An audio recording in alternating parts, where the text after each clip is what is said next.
Good morning, evening or afternoon, ladies and gentlemen. I am Wynn and welcome back to Wynn in Europa Universalis IV as Tibet. In the previous episode we continued our efforts at westernization, we dropped down to negative stability, and I believe we nearly only have a third of the way to go. We're at 77.31%, so we should be westernized pretty soon. Now I was taking a look around, thinking about the repercussions of us westernizing. What will... 50% chance of losing my stability, lose 5 prestige, lose prestige. Now what is the effects of us westernizing? What effect would that have on, say for instance, our neighbours? Well, the Oirats probably might be able to westernize off of us. Eventually. And Ming probably won't be able to westernize off of us. The reason why I say that is because Ming is more technologically advanced than us. If you add up 9, 15 and 14, it'll be more than 8, 6 plus 13. Well, 8 plus 6 plus 13. And a country needs to be less technologically advanced than the neighbouring Western country in order to westernize themselves. But Ming are ahead of us in terms of tech, so we can't really do that. Now one other thing I was interested in looking at is, because down here Spain have protectorated Aceh and Brunei, and they are part of the Chinese tech group, because I now am Western, I could potentially go and protectorate Zhou, which is... I don't know what that will actually do for us. Let's see, influence, establish protectorate. What does this do? Okay, we can't really do that because they dislike us, so if we go and, say for instance, proclaim a guarantee on them and then go for improved relations in 2nd of August, we might be able to protectorate them. What does this mean? I do believe this means that Ming won't be able to attack Zhou without us getting involved. Now, we don't necessarily want a war with Ming. I mean, last war that we had with Ming ended quite poorly. But it would be a bit of a dampener on the spirit of Zhou's men. Sorry, not Zhou's men, on Ming's men. Because not only have they lost a part of their country, they have also lost... Well, yeah, it'll just be bad for Ming in total. So let's see, when would I be able to protectorate them? They will not accept just yet, but they are at negative 78 and we're at positive 50, so it looks like we could eventually protectorate them. Distance between borders, Zhou opinion about Tibet. So we might be able to get this done, okay. The Holy Roman Empire have elected Brandenburg as the emperor. I'm not sure who the last emperor was. I can't really remember, but wow, take a look at Russia. Russia, who have they just annexed? It must have just annexed somebody. Oh, Nogai! They haven't fully annexed Nogai, but man, that is scary. Take a look at that Russia. And they're not even fully formed yet. Russia is a beast late game. In fact, I was just taking a look at the score, and Russia is in 4th place in terms of military rating. They are quite high up here in... No, they're not in Diplo, actually. So Russia isn't a diplomatic country. Admin, again they're in 4th place for admin. So Russia are pretty high up there on the score list. Now we are currently in 61st place when it comes to score. Not that that really means much, it just is a metric for determining how well your country compares to the other countries. And I guess it's an accurate representation because there are certain countries I don't want to go to war with. Say for instance, Russia, Lithuania, Hungary, France, Spain, Great Britain. All of those guys who I really don't want to get on the bad side of. They all have a higher score than I do. So it is a rough guide on which countries you might want to and might not want to attack. That really just depends. Okay, we're going to lose even more Republican tradition. I should have probably checked to see how old my dude was. He's 59. He's nearly 60 years old. We could, in fact, actually hire a advisor. Let's get yearly prestige, because we are losing prestige quite rapidly. Without that guy, we are losing it at 1.54. Okay, we're going to lose some more diplomatic power. This will put us at negative 100. So that's always a bad thing. But it doesn't really matter. By the way, if the frame rate in this episode looks a little off, or if it looks really jumpy, I know the ships, on my screen, they are actually jumping around because I got it on speed 5. But I am attempting a different method of recording, which should hopefully allow me to upload in 1080p and not take 15 hours in order to upload the video. So hopefully there's that. I have actually looked through some of the previous episodes, and I have noticed that, for instance, the smaller text, like for instance the date is pretty hard to read, the text in these messages are pretty hard to read. And that's all of the previous episodes are uploaded in 720p. For instance, you won't be able to read this on 720p. Even though it claims to be HD, it's pretty bad HD. It's like the worst HD I've ever seen. The lowest definition, high definition videos I've ever seen. So you can gain 1 stability or 5 Republican tradition.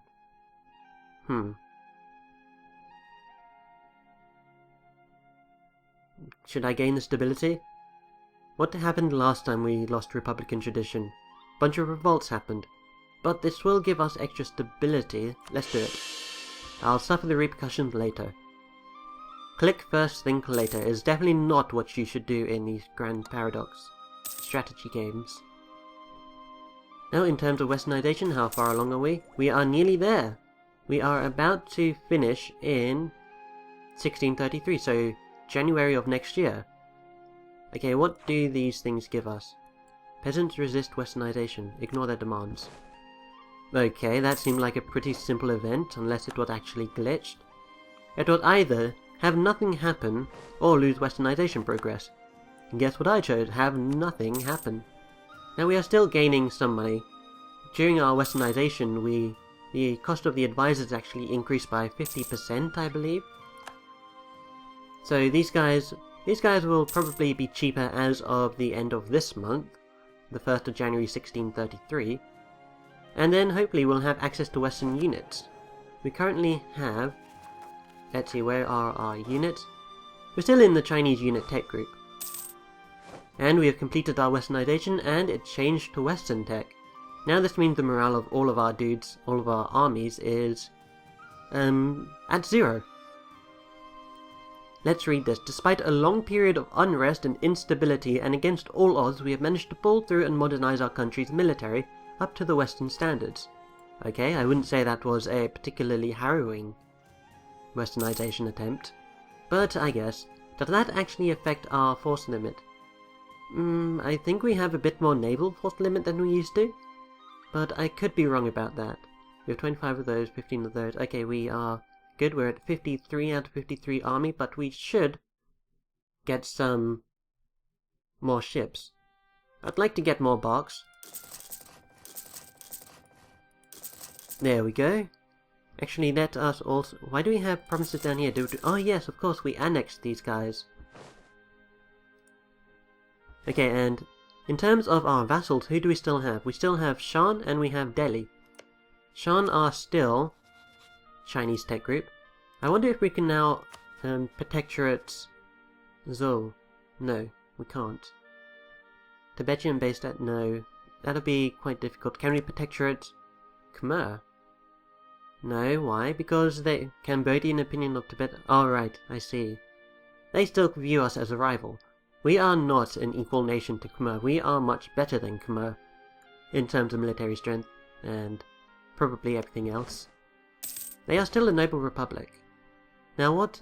Does this say what happens when we have low republican tradition? Let's read. This represents the acceptance of republican ideals in a country. The lower it is, the likelier reactionaries will rise up to restore despotism.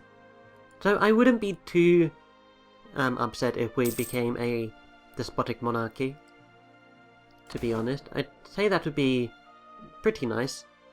Okay, Khmer... Okay, yeah, Khmer's opinion of us decreased. We don't want to decrease our own stability. And we have gained the conquest on them. We claimed Udong. Now let's take a look at this province. It produces ivory, which is a pretty high-paying goods. We might also want to fabricate some claims on Pegu here. Man, the frame rate in this, I'm even feeling the effects of it. Now, could we offer vassalization? It's too technologically advanced. Really? You are? Okay. I don't know, I need to save up my admin points up here in order to... not admin, my monarch points up here in order to be able to make full use of the westernized, the new westernized tech group. Now the Oirats over here, they are still quite friendly towards us. Oh, and take a look at this. Portugal is actually colonizing Hokkaido up here. I mean, I hope this is Hokkaido. I have heard of what this place is called before. It's either Hokkaido or something beginning with Sa.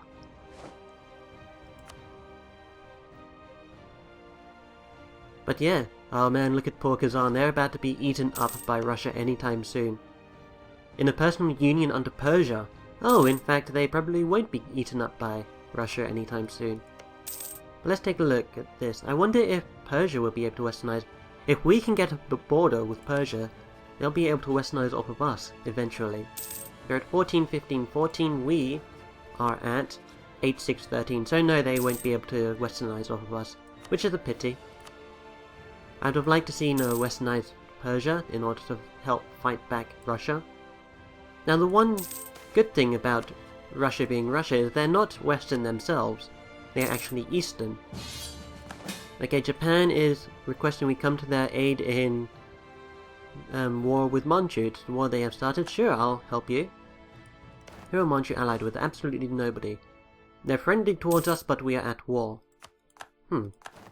Funny how things turn out, isn't it, Manchu? We're still waiting for a colony down here in Sunda to be completed. It doesn't actually tell me when it's projected to be done. Let's see, colonies. No, it doesn't. It just said we have 614 men in Sunda. I was about to say members in Sunda, as if it's an exclusive venue or something like that. Come to the Sunda dance party. In the year 1635, we're having a Tibetan dance. I don't know. Anyway, Uzbek are attacking Chagatai over here.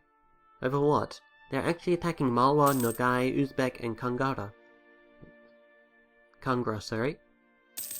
Chagatai, you are defending in the 5th Uzbek conquest of Chagatai, okay? Now, in terms of expansion, what should we do? I would quite like to actually annex Shan right now. Shan don't really have too many men. And if we annex them, that'll just increase the size of our nation. So let's just go and... Firstly, we need to improve relations. There we go, have that done. That should be done sometime soon. There is a negative 56 penalty because we've annexed a couple of vassals. Basically what that means is when you annex a vassal, all of your other vassals dislike you a little bit for it. And that takes a while to actually go away. Anyway, I'll have you guys... Where should I have you guys patrol? Maybe... Ceylon? Okay, let's have you go and patrol Ceylon, in fact. Let's see how that helps. That pushed us up from last place to 1, 2, 3, 4... 5th place. Ah man, and it looked like Hindustan are still... Hindustan? Man, why? Okay, Mr. Hindustan. If you remove your alliance with the Oirat horde, that would be great for me. Okay, let's see what happened up here. So Japan have basically got everything back from Manchu that they had before. Yep. Japan even has a claim on Ming. So let's take a look, see how what Spain's attitude towards us are. They're still neutral, which could be better and it could be worse. So, there's always that. Now, in terms of the enemies of Spain, who can we have on our side to defend ourselves? France would be nice. But let's go and send a dude over to France to improve relations. Now, I don't actually expect any alliance with France, simply because we are too far away. Oh man, Hungary is being invaded by the Ottomans. But it would still be nice to have France on our side. If, for instance, Spain does something stupid and starts a coalition and gets France in the coalition, then we can always join that war, and maybe we can even strike up an alliance with France if that happens. But that's a theoretical situation that is pretty unlikely to happen. We can lose 1 stability or 100 Diplo points. Let's lose the Diplo points. Because we are no longer Western, we actually gain quite a few diplomatic power, well, power points every month. We no longer have the Chinese negative penalty to monthly power. So that's always good. Let's take a look at France. They tell us of the Netherlands declare independence. So the Netherlands exists. Wow, okay, the Netherlands only control Utrecht. Okay, Mr. Netherlands, good luck with that. You don't even have cores anywhere. After years of subjugation and alleged injustices forced on them by what is perceived as foreign rule, our province in the Low Countries have signed an act of adjuration, renouncing their oath to France and declared independence. Why does it say our country? Our provinces, I have no idea. Maybe they're just speaking about themselves. At any rate, in terms of how to expand, just annexing Shan, really. Probably going to fabricate a couple of claims on Pegu. Let's see, fabricate claim, sure, go for that, and maybe another claim on Khmer. Fabricate claim, Siem Reap.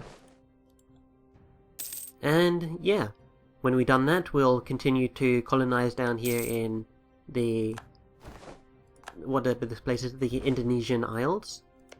We might want to actually colonize Banten next, simply because it has base tax of 6, which is pretty high, in fact. We are nearly done here in Sunda, so that's always a positive thing. We can invest in new technology. Let's invest in military tech, thank you. And also upgrade some of our units. Ooh, take a look at the free shooter infantry. They have quite a lot of offense in morale and shock, but they have nothing in fire. Let's go for the free shooter, and then we would probably be able to make it up. No, we can't make it up in the cavalry.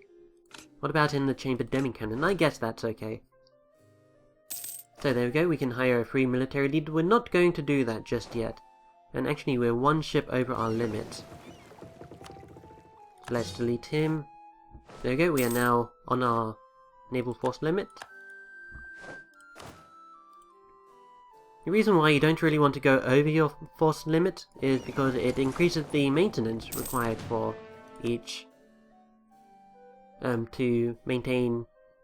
Basically, the higher you go over your force limit, the more you have to pay.